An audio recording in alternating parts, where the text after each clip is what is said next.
નમસ્કાર, આપ જોઈ રહ્યા છો લોકમંચ ને હું છું જય શર્મા। ગુજરાતમાં માવઠાના કારણે 10 લાખથી વધુ હેક્ટરમાં ખેતીને નુકસાન થયું છે અને જેનાથી ખેડૂતો આર્થિક રીતે તબાહ થયા છે। કૃષિ પેકેજની સહાય પર મીટ માંડીને હાલ ખેડૂતો બેઠા છે અને સહાય ક્યારે મળશે તે એક મોટો સવાલ થઈ બેઠો છે। પાક નુકસાનીના સર્વેના સમયગાળાને લઈને કૃષિ મંત્રીએ 7 દિવસમાં સર્વેની મૌખિક જાહેરાત અને સામે કૃષિ વિભાગે એવું કહ્યું છે કે 12 થી 20 દિવસમાં સર્વે પૂર્ણ કરવાના પરિપત્ર વચ્ચે થોડી વિસંગતતા જોવા મળી રહી છે। ખેડૂતોમાં રોષ પણ છે। પરિપત્ર મુજબ જો ખેતી નિયામકોને સેટેલાઇટ ઇમેજ અને ડિજિટલ સર્વે દ્વારા જો 12 દિવસમાં માહિતી મોકલી આપવાની હોય તો 15 દિવસમાં સર્વે પૂર્ણ કેવી રીતના થશે અને સહાય માટે 15 દિવસમાં સરકારમાં દરખાસ્ત રજૂ કરવાની સૂચના આપવામાં આવે છે। આ વિસંગતતા બહુ સામે આવી રહી છે, પરંતુ આ વિસંગતતાની સામે આપણે સીધા જ ખેડૂતોને મળીશું, ખેડૂત અગ્રણીને મળીશું, કેવી છે સ્થિતિ તેમના વિસ્તારોમાં, શું હાલ છે અને શું આ ડિજિટલ સર્વે સેટેલાઇટથી સર્વે કરે કે રૂબરૂ જઈને સર્વે કરે, શું 7 દિવસમાં સર્વે પૂર્ણ થઈ શકશે અને જો 7 દિવસમાં સર્વે પૂર્ણ થઈ જાય તો શું સહાય તાત્કાલિક ધોરણે ખેડૂતોને મળશે? ખેડૂતોને જે પાક નુકસાનીનું વળતર છે તે મેળવવા માટે હજુ રાહ જોવી પડશે કે નહીં, તે મુદ્દે ચર્ચા કરીશું। અને આ ચર્ચા કરવા માટે આપણી સાથે ગેસ્ટ પેનલમાં જોડાયા છે પરિમલ પટેલ કે જેઓ ખેડૂત અગ્રણી છે દક્ષિણ ગુજરાતી અને સાથે જ સુરત જિલ્લા ખેડૂત સમાજના પ્રમુખ પણ છે અને સાથે જ જે.કે. પટેલ ખેડૂત અગ્રણી સૌરાષ્ટ્રથી જોડાયા છે। જે.કે. અને પરિમલભાઈ, આપનું સ્વાગત છે લોકમંચમાં। Thank you Jaybhai. Thank you. Parimalbhai, ઘણા સમયથી લડત, ઘણા સમયથી ખેડૂતોની આગેવાની અને છેલ્લા 8 થી 9 વર્ષોથી જોઈએ તો હવામાનમાં પલટો, માવઠો, કુદરતી આફત એ હવે સામાન્ય ઘટના બની ગઈ છે। પરંતુ સવાલ એ થઈ રહ્યો છે કે જે પ્રમાણે અત્યારે આ જે માવઠાની અસર થઈ છે, કેટલી નુકસાની આપના વિસ્તારમાં જોવા મળી રહી છે? આભાર જયભાઈ।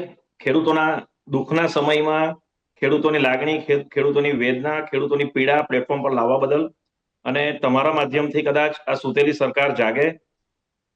જે પ્રમાણે તમે કીધું એમ આ માવઠું નથી, માવઠું તો અડધો કલાક, કલાક કે 15 એક ઇંચ 1.5 ઇંચ વરસાદ પડે ને આપણે માવઠું કહી શકીએ। પરંતુ જયભાઈ, જ્યારે 10 દિવસ વરસાદ પડે અને એક રાતમાં 4 5 ઇંચ જયારે વરસાદ પડતો હોય ત્યારે માવઠું ના કહેવાય અને લીલો દુકાળ કહેવાય। અને જે રીતે પાકની પેટર્ન છે, દાખલા તરીકે દક્ષિણ ગુજરાતની વાત કરીએ તો અત્યારે ડાંગર અને શેરડી એ બે મુખ્ય પાકો છે। ડાંગરની જે હાર્વેસ્ટિંગ જે થતું હોય, લણણી થતી હોય એ દિવાળી કે દિવાળી પછીના સમયમાં થતું હોય ને ત્યારે વરસાદનો કોઈ સંજોગ રહેતો નથી। પરંતુ 2018 પછી આપણે જોઈએ તો દર વર્ષે પાછોતરો જે વરસાદ થાય છે એના લીધે જ્યારે હાર્વેસ્ટિંગનો સમય આવે છે, જ્યારે એની લણણીનો સમય આવે છે, ત્યારે જ ખેડૂતોને આ વરસાદનો સામનો કરવો પડે છે। માટે તમારા માધ્યમથી સરકારને ખૂબ જ નમ્રતાપૂર્વક એક વિનંતી કે તમે એસડીઆરએફ, એનડીઆરએફ બધા કાયદાઓ, આ ફસલ વીમા યોજના, રાજ્યની ફસલ વીમા યોજના, આ બધામાંથી બહાર નીકળીને જ્યારે તમને ખબર છે તમારા આટલા બધા ધારાસભ્યો, મંત્રીશ્રીઓ, સાંસદ સભ્યો જ્યારે ખેડૂતોના ખેતરમાં નાટક કરવા માટે, ફોટા પાડવા માટે જ્યારે જાય છે તો તમારી સિસ્ટમને ખબર છે કે ખેડૂતોને આટલું નુકસાન છે, તો શા માટે તમે કેશ ડોલ જાહેર નથી કરતા? તમારી પાસે આંકડા છે એટલે તો તમારે કેવું પડ્યું કે સર્વેની ગતિવિધિ ચાલુ કરો। એક આંકડો, અનઓફિશિયલ આંકડો જે બહાર આવ્યો છે કે 10 લાખ હેક્ટર જેટલા વિસ્તારમાં આખા ગુજરાતમાં થઈને ખેડૂતોને નુકસાન થયેલું છે। તો હવે નીતિ નિયમો સાઈડ પર મૂકીને તમને ખબર છે કે જ્યારે નુકસાન થયેલું છે તો નીતિ નિયમો, કાયદાને સાઈડ પર રાખીને સૌપ્રથમ તો ખેડૂતોને કેશ ડોલની જોગવાઈ કરો, જેથી કરીને જેવો વરસાદ બંધ થાય તો ખેડૂત એના ખેતરો સાફ કરી શકે, નવું ખેડ પાણી કરવાની કરીને નવા પાક તરફ ખેડૂત જો ધ્યાન આપવાનું હોય તો એ આપી શકે। માટે ખૂબ જ નમ્રતાથી તમારા માધ્યમથી સરકારને વિનંતી કે જે પ્રમાણે ભૂતકાળમાં ફક્ત જે નાટકો કરવામાં આવ્યા છે તેમાં ખાસ કરીને દક્ષિણ ગુજરાત, એમાં ક્યારેય ખેડૂતોને જ્યારે માવઠા કે લીલોતરા વરસાદ એટલે કે જે લીલો દુકાળ પડે, જે પાછળનો વરસાદ છે, એનાથી ખેડૂતોને જેટલી વાર નુકસાન થયું એમાં કોઈ પણ ખેડૂતને એમણે જે ખર્ચો કર્યો એ ખર્ચો પણ સરકારે કોઈ દિવસ ચૂકવ્યો નથી। તો આ વખતે જ્યારે સરકારની ગંભીરતા, એ લોકો ધારાસભ્ય અને એ લોકોના માધ્યમથી આટલા બધા આખા ગુજરાતના ધારાસભ્યોએ સરકારને લેટર લખ્યા।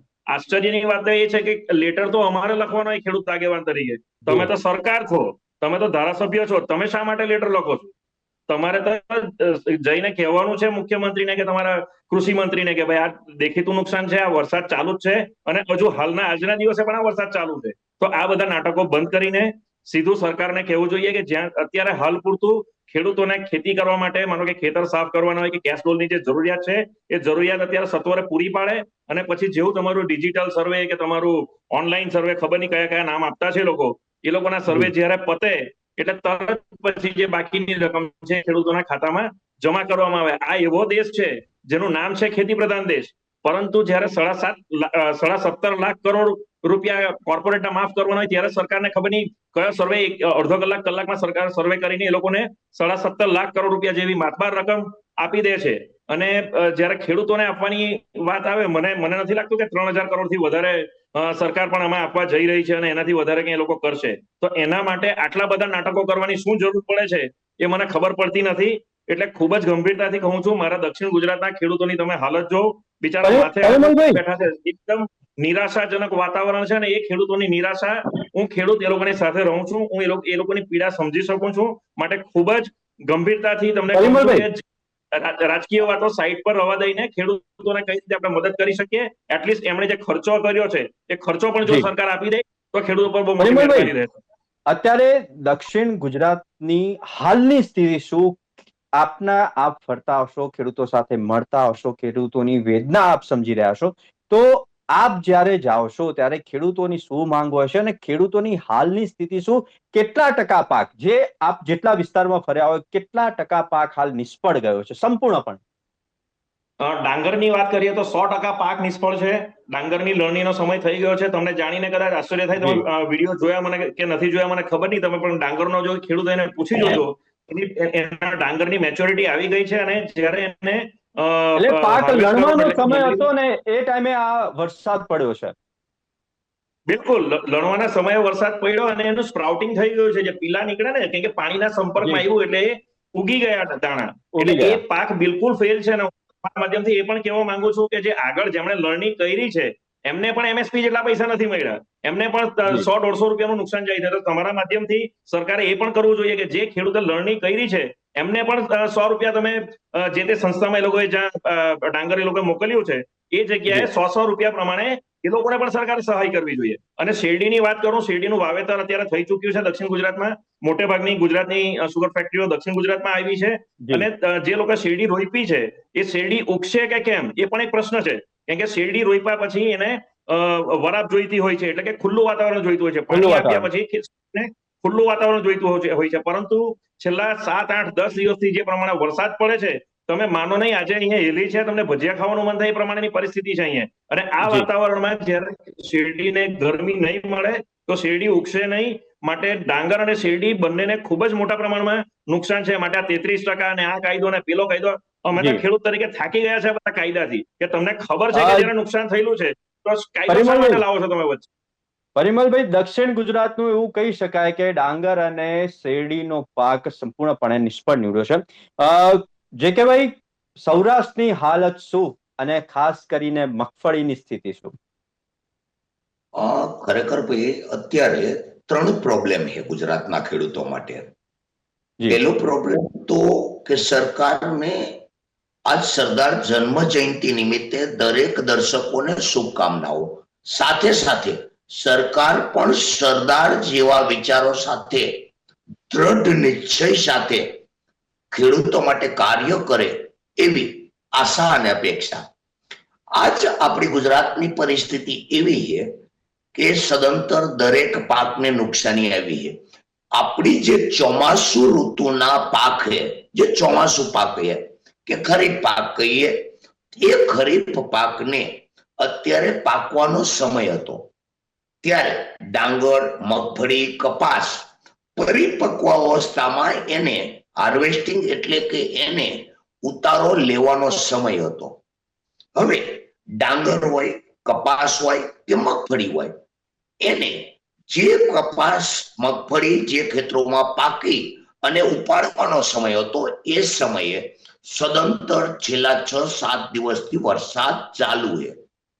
એવા ટાઈમે ખરેખર સરકારને આજ સરદાર વલ્લભભાઈ પટેલ સદબુદ્ધિ આપે કે આણંદ કૃષિ યુનિવર્સિટી કે જુનાગઢ કૃષિ યુનિવર્સિટી કે આપણે નવસારી કૃષિ યુનિવર્સિટીના સાયન્ટિસ્ટોને પૂછે કે કપાસ કે મગફળી કે ડાંગરમાં કોહાવરો આવે કે આટલા દિવસ સતત પાણીમાં રહે તો એ કોવાઈ જાય, જે આપણે પેલા એક ધારાસભ્ય શ્રી કહેતા હતા વાસ આવે, વાસ નહીં, એ કોવાઈ ગયો અને પાક ફેલ ગયો. એવી જ રીતે મગફળી અને કપાસ અમુક દિવસ સુધી સતત પાણીમાં રહેવાથી એમાં જર્મિનેશન ચાલુ થઈ જાય. એટલે આમાં સેટેલાઇટ સર્વેની કોઈ જરૂરિયાત નથી. જેટલા પણ ગુજરાતમાં વવાતા પાક, એ પાકને કેટલા દિવસ સુધી પરિપક્વના સમયમાં વરસાદ રહે અને આવું વાતાવરણ રહે, એ એમના જ કૃષિ અધિકારીના સાયન્ટિસ્ટોને પૂછ્યું હોત તો જીતુભાઈને ખબર પડી ગઈ હોત. પરંતુ આ બાબતમાં સરકાર ખબર નહીં. જ્યારે ગુજરાત પરના ધારાસભ્યોએ કીધું હોય કે મારા મત વિસ્તારમાં, આપણે એક એક્ઝામ્પલ લઈએ કે મારા મત વિસ્તારના સાંસદ શ્રી, સુરેન્દ્રનગર જિલ્લાના સાંસદ શ્રીએ કીધું છે કે મારા મત વિસ્તારમાં ખેડૂતોને નુકસાન હોય, તાત્કાલિક રાહત આપવા વિનંતી. મારા વિસ્તારના હળવદ ધાંગધ્રાના ધારાસભ્ય શ્રી એ પણ પત્ર લખીને સરકારને જાણ કરી હોય કે મારા વિસ્તારમાં ખેડૂતોને તકલીફ એને તાત્કાલિક રાહત આપવા વિનંતી. પછી કૃષિ અધિકારીઓ કંઈક અલગ વાત કરે છે, કૃષિ મંત્રી કશું અલગ વાત કરે. એટલે ક્યાંક ને ક્યાંક મને તો આમાં કેવું લાગે ભાઈ ખબર હે કે જ્યાં ડબલ એન્જિનમાં તો તકલીફ ક્યાંક દેખાતી હતી, પણ આ સિંગલ એન્જિનમાં જ્યારે એમનો ચૂંટાયેલો ધારાસભ્ય, મારા વિસ્તારમાં તો બંને ભાજપના જ છે, સાંસદ શ્રી પણ ભાજપના છે, ધારાસભ્ય શ્રી પણ ભાજપના છે, અને બંને કહેતા હોય કે ખેડૂતોને નુકસાન હોય, તો એમની વાત ઉપર ભૂપેન્દ્રભાઈને કે વાઘાણી સાહેબને વિશ્વાસ નથી, જે સર્વેના ડિંડકની વાતો કરે છે. બીજી વસ્તુ કે સેટેલાઇટ સર્વે, તો અત્યારે હું કેમેરાના માધ્યમથી કહું કે આ કપાસમાં ઉગેલો છે, આવનો કપાસ્યો કે નથી ઉગેલો તમને નહીં દેખાય. સેટેલાઇટ પણ એવું છે, એમાં કપાસના છોડવા લીલા દેખાય છે, પણ એ છોડવા ઉપર રહેલો આ કપાસમાં એનો કપાસ્યો ઉગી ગયો હોય અને એ પાક નિષ્ફળ ગયેલો સેટેલાઇટમાં નહીં દેખાય. ખરેખર તો ધારાસભ્યશ્રીઓએ, ભૂપેન્દ્રભાઈ પટેલ સાહેબે અને જીતુભાઈ વાઘાણી સાહેબે આ ધ્યાન રાખવા જેવું કે એમના જ પાર્ટીના ધારાસભ્યો શ્રી કહેતા હોય કે અમારા વિસ્તારમાં નુકસાની છે, તો આ કોની ઉપર વિશ્વાસ રાખશે ભાઈ? આ વિચારવા જેવું. ત્રીજી વસ્તુ કે હવે આ ચોમાસું પાક નિષ્ફળ ગયેલો છે, આ પાક નિષ્ફળ ગયો એટલે ખેડૂતનો દીકરો ક્યારેય હિંમત હારે નહીં. આવા કુદરતી આપતકાળો વર્ષોથી આવે છે, સાંભળજો પેલા. પરંતુ આવનાર વાવેતર માટેનું પાયાના જે ખાતરની જરૂરિયાત છે, એ પણ ગુજરાતમાં ક્યાંય ડીએપી ખાતર મળતું નથી.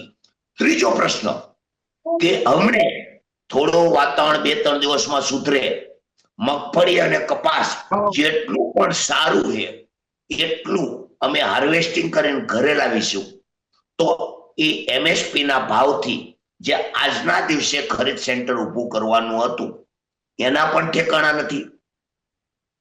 તો આ 3 પ્રકારની કામગીરી તાત્કાલિક ધોરણે કોઈ પણ ખેલ કે કઈ પણ અત્યારે રીલ ઉપરથી બિહારના લોકોને મોદી સાહેબ કે એમ આવક હશે, પણ ગુજરાતના ધારાસભ્યનો ગુજરાતની પ્રજા એટલો ટેક્સ આપે છે અને એટલો પગાર છે, એટલે એમને રીલમાં ધ્યાન આપવાની જરૂરિયાત નથી. ખરેખર અત્યારે તાત્કાલિક ધોરણે સરકારે 3 કાર્ય કરવાની જરૂરિયાત છે કે જે કોઈ ધારાસભ્યોએ જાણ કરી છે એ ધારાસભ્યની વાત ઉપર વિશ્વાસ રાખી ત્યાં તાત્કાલિક ધોરણે સહાય ડિક્લેર કરવી જોઈએ. તાત્કાલિક ધોરણે નવા વાવેતર માટે એને પાયાના ખાતર અને બિયારણ યોગ્ય ગુણવત્તાના મળી રહે એના માટેની વ્યવસ્થા કરવી જોઈએ. અને ત્રીજું કે જે પાક જેટલો પણ બચી ગયો 2%, 5%, 10%, એ પાકને ટેકાના ભાવે ખરીદવાના તાત્કાલિક ધોરણે સેન્ટરો ચાલુ થવા જોઈએ. પણ દુઃખ એ છે કે આપણી વાત સાંભળશે કોણ?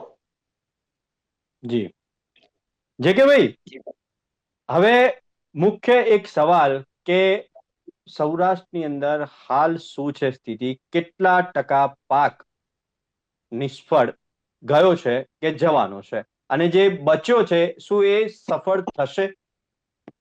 ભાઈ અત્યારે તો આમ અત્યારે પહેલી નજરે જોઈએ તો હજુ પાણી ઓસરા નથી, હજુ જમીન પાણી ભીગી છે, એટલે અમને અત્યારે સંપૂર્ણ પાક નિષ્ફળ લાગી રહ્યો છે. પણ માની લ્યો કે આમાં 10 કપાસિયાનો કપાસ છે અને એમાં 8 કપાસિયા ખરાબ નીકળે અને 2 સારા નીકળે, તો આમ ખરાબ અલગ કરી, ખેડૂત મહેનતુ પ્રજા છે, એમાંથી 2 જે સારો કપાસ આટલો નીકળ્યો એને અમે અલગ કરીશું, ખરાબ નીકળ્યો એને અલગ ફેંકીશું.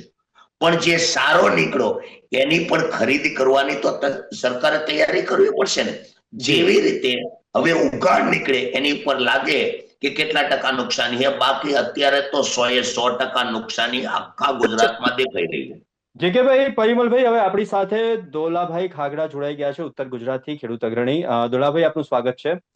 દોલાભાઈ, પ્રથમ પ્રશ્ન કે હાલ શું છે સ્થિતિ ઉત્તર ગુજરાતની? કેટલા ટકા પાક નિષ્ફળ જોવા મળી રહ્યો છે અને કયા કયા પાકની અંદર સૌથી વધુ નુકસાની સેવવાનો વારો આવશે ખેડૂતોને? જય, જો વાત કરીએ અહીંયા ઉત્તર ગુજરાતની, તો ખેતી એક એવી વસ્તુ છે કે એક ફટાકડા જેવી વસ્તુ છે. ફટાકડો કેવું હોય છે, માચીસની દિવાળી કેવી હોય છે, એ સળગી ગઈ એટલે સંપૂર્ણ સળગી જાય. ફટાકડો ફૂટી ગયો તો એ સંપૂર્ણ ફૂટી ગયો. પછી એમાં ના આવે 10% ફટાકડો ફૂટ્યો છે ને 80% બાકી છે, 90%, એવું નથી હોતું. મગફળી અને કપાસ, આ બે વસ્તુની અંદર કમોસમી વરસાદના લીધે એવી પરિસ્થિતિ સર્જાણી કે કપાસની ઉપર જ્યારે પાણી પડે ને ત્યારે એ કપાસ રૂ ટાઈપ એવો હોય છે, એ ધાગા હોય છે, એ ધાગા ચોંટી જાય, અને ચોંટી ગયા પછી એની જે શાઇનિંગ હોય છે ને ખતમ થઈ જાય છે. એટલે એમાં નુકસાન થાય નહીં, થાય તો 100% થાય. બીજું સામે મગફળી છે, તો મગફળી અત્યારે એવી પરિસ્થિતિમાં છે, કપાસ અને મગફળી બંને, કે જે હાર્વેસ્ટની અંદર છે, કે જે અત્યારે એનો પાક પૂરો થઈ ગયો, 4-6 મહિના પૂરા થઈ ગયા, હવે ખેતરની અંદર એ ખુલ્લાની અંદર બહાર કાઢેલી સુકાવા માટે મૂકેલી હતી. અને આવા સમય જ્યારે 5 ઇંચ, 4 ઇંચ, ક્યાંક ક્યાંક 10-10, 12-12 ઇંચ આપણે ગુજરાતની અંદર જોયો છે વરસાદ થયા છે. તો આ વરસાદને લીધે જ્યારે પાથરા આપણે જોયા છે તણાતા હોય તો એ મગફળીના જે ફૂફો હોય છે ને એની અંદર પાણી ભરાઈ જાય, અને પાણી ભરાવાથી એ સિંગ દાણો 2 દિવસની અંદર અંકુરિત થઈ જાય. હવે જો એ અંકુરિત ના થાય એટલે ઘડી તો એને એ સિંગ કહેવાય છે, પણ અંકુરિત થયા પછી બીજ બની જાય છે. તો માર્કેટની અંદર બીજનો કોઈ ભાવ આપતો નથી. એટલે કેટલા ટકા નુકસાની છે? એ નુકસાની એવી છે કે 100% નુકસાની છે. અને જેનો સૂકો ઘાસચારો છે એ પાણીની અંદર કાળો પડીને સડી જાય. એટલે ઘાસચારામાં 100% નુકસાની, દાણામાં 100% નુકસાની. આ કમોસમી વરસાદ જે સિઝનમાં આવે અને વરસાદ કહેવાય છે, અને સિઝનની તારીખ પૂછી ગયા પછી આવે તો એને માવઠું કહેવાય છે. તો ઉત્તર ગુજરાતની અંદર ક્યાંક બાગાયતની અંદર, ક્યાંક મગફળીની અંદર, ક્યાંક કપાસની અંદર, ક્યારેક અહીંયા વાવેતર જે થવાના છે, ક્યાંક રાયડા બી વાવેલા છે, ક્યાંક વરિયાળી બી વાવેલા છે, ક્યાંક જીરાના વાવેતર પણ થઈ ચુક્યા છે.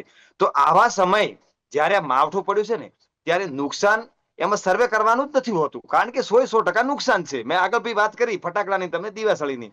આવી જ રીતે જે આખા ઉત્તર ગુજરાતની અંદર 100% નુકસાન અત્યારે વર્તાઈ રહ્યું છે. જી પરિમલભાઈ, હવે સર્વે ઉપર આવીએ તો ખેડૂતને સહાય આપવા માટે સરકાર આગળ આવે છે અને એવું કહે છે કે 7 દિવસમાં સર્વે સંપૂર્ણ કરવામાં આવશે અને સહાય આપવામાં આવશે. આપણે માની લઈએ કે 7 દિવસમાં સર્વે સંપૂર્ણપણે પૂર્ણ થાય ખરો, પરિમલભાઈ? બિલકુલ જય, જો એ લોકોની ઈચ્છા શક્તિ હોય, સરકારની ઈચ્છા શક્તિ હોય તો 100% શક્ય છે કે એ લોકો 7 દિવસની અંદર પૂરેપૂરો સર્વે કરી લે. પોતાની જે એડમિનિસ્ટ્રેશન છે, જે આખી સિસ્ટમ છે, આખી સિસ્ટમને જો સરકાર કામે લગાડે તો 7 દિવસમાં 100% એ લોકો સર્વે કરી શકે. અને સર્વેમાં પણ આમાં કઈ અઘરો સર્વે નથી. જઈ, તમે સમજો તો તમે ખેતરે જઈને ઉભા રહો ને, જેમ મારા ખેડૂત મિત્રોએ કીધું, તમને આખું ખેતર જ પાણીમાં ડૂબેલું દેખાય, તમને ડાંગર ઉભેલો નહીં દેખાય, સુતેલો દેખાય, એના દાણા બધા અંકુરિત થઈ ગયા છે. તો એમાં સર્વે કરવામાં કઈ એવો ઝાઝો સમય પણ બગડે એવો નથી. તમે ખેતરે જાઓ, તમને ખબર પડી જાય કે ભાઈ આ નુકસાન છે જ, એમાં કઈ નીચેથી કઈ કાઢીને જોવાનું નથી. હજુ પણ ખેતરો પાણીથી ભરેલા છે અને હજુ વરસાદ ચાલુ છે. તો આ સર્વે કરવામાં કઈ વધારે ટાઈમ જાય એવું જયભાઈ અમને લાગતું નથી. પરંતુ એના માટે ઈચ્છા શક્તિ જોઈએ. એના માટે ખેડૂતોને મદદ કરવાની એક ભાવના જોઈએ કે નહીં, અમારે અમારા ખેડૂતોને મદદ કરવી છે તો આ શક્ય છે. પણ જો આપણી દાનતમાં ખોટ હોય કે આપણી ઈચ્છા શક્તિ ના હોય તો પછી તો તમે 2 મહિના થઈ જાય તો પણ સર્વે ના કરી શકો. જેકેભાઈ, બે સ્ટેટમેન્ટ છે. સૌથી પહેલા તો કૃષિ મંત્રી એવું કીધું કે 7 દિવસમાં જ પાક નુકસાનીનો સર્વે થઈ જવો જોઈએ. તો બીજી બાજુ કૃષિ વિભાગ એવું કીધું છે કે 20 દિવસની અંદર નુકસાનીનો સર્વે પૂર્ણ કરો. શું કહેશો આ બંને સ્ટેટમેન્ટને લઈને? ખરેખર તો સર્વે એક મોટું ડિંડક છે. આપણે ભૂતકાળમાં જેટલું આપના માધ્યમથી સરકારને પણ કહેવા માંગુ કે સરકારમાં તાકાત હોય તો મારી વાતને તોડી બતાવે કે સર્વે જ એક ડિંડક છે. જે ભૂતકાળની યોજના થઈ અને એમાં જે રીતે જે સર્વેને આધારિત ખેડૂતોને વળતર આપ્યું અને જે વિસ્તારમાં જે ખેડૂતોને વળતર નથી આપ્યું એની કોઈ સર્વે સીટ તો હશે ને, ગુજરાત સરકાર જાહેર કરે. ખરેખર ભાઈ મારી પાસે એટલા પુરાવા છે, લેખિત પુરાવા છે કે સરકાર સર્વેની કોઈ સીટ તૈયાર કરતું જ નથી. જે રીતે વાત કરી પરિમલભાઈએ ડાંગર માટે સાચી છે, પરંતુ કપાસમાં છોડવો લીલો દેખાય, છોડવા પર કપાસ લટકતો હોય એ દેખાય, પણ એનો કપાસિયો અંદર ઉકી ગયેલો સેટેલાઇટ દ્વારા ન દેખાય. સ્થળ ઉપર પણ ધ્યાન રાખીને લે તો એ દેખાય.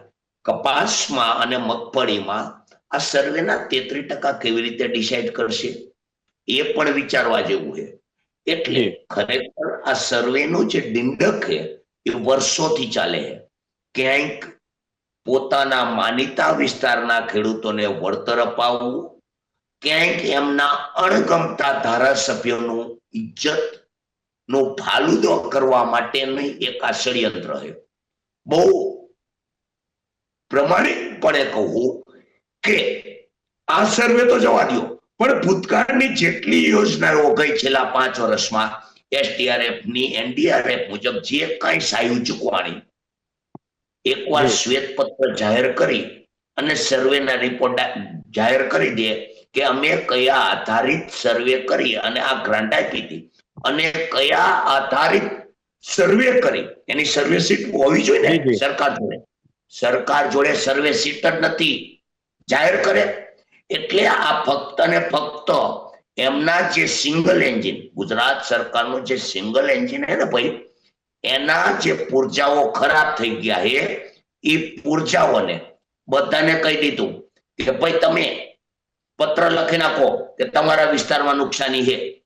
હવે જે એન્જિનને જે પુરજો એમને બદલાવવાનો છે, એમનો જે ધારાસભ્યને ઘરે બેવાર દેવાનો છે, જે સાંસદને ઘરે બેવાર દેવાનો, એને ખેડૂતની સામે ઉભો રાખવા માટેનું ષડયંત્ર છે. બાકી ખેડૂતોને સંપૂર્ણપણે નુકસાની છે અને નુકસાનીનું વળતર સરકારે આપી દેવું જોઈએ. મેં 3 મુદ્દા કીધા. જેકેભાઈ, સમયનો અભાવ છે. દોલાભાઈ, સમયનો અભાવ છે, પરંતુ આપ ઘણા સમયથી કહી રહ્યા છો કે કહેવા માંગી રહ્યા છો. 30 સેકન્ડની અંદર પ્લીઝ. સરકારે આ સહાયના જે જેકે સાહેબ વાત કરી છે, ડિંડક બંધ કરી અને સીધી લીટીને જો સરકાર ખેડૂતોને સહાય કરવા માંગતી જ હોય ને તો ખેડૂતોનું જે દેવું છે ને એ માફ કર્યા સિવાય બીજો કોઈ રસ્તો નથી.